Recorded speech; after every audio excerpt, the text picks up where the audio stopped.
केही त जोखिम मोल्नै पर्छ, केही त जोखिम मोल्नै पर्छ। देश विकास गर्नलाई केही त कदम चाल्नै पर्छ। तर ती कदमहरू छलफल र बुद्धिमत्ताले चालियोस् भन्ने हाम्रो कामना हो। प्रतिशोध अनि निषेधको बलमिचाइले कसैलाई फाइदा गर्दैन। यो देश हाम्रो पनि हो, कर्तव्य हाम्रो पनि हो। देश विकास निर्माणका लागि के कति योगदान दिनुपर्छ, हामी पनि तयार हुनुपर्छ। देश विकासका लागि, सुशासनका लागि वृहत छलफल गरी त्यसको कार्यान्वयनका लागि एउटा तहमा निर्णय हुनुपर्छ। बहुमत त तिमीलाई दिएकै हो देश विकास गर्नका लागि, तर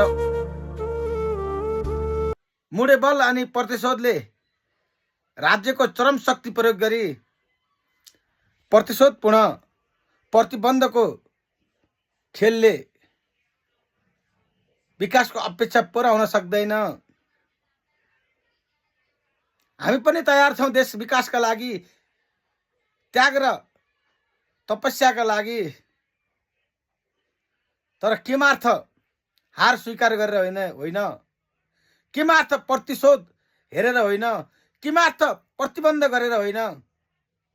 हामी पनि देश विकास गर्न चाहन्छौँ, हामी पनि त्याग गर्न चाहन्छौँ। देश विकासका लागि कहाँ उभिन पर्ने हो, हामी त्यसका लागि तयार छौँ। के तपाईहरू त्याग गर्न तयार हुनुहुन्छ? हामी पनि त्याग गर्न तयार छौँ। विकासका लागि, समृद्धका लागि हामी छलफल गर्न तयार छौँ।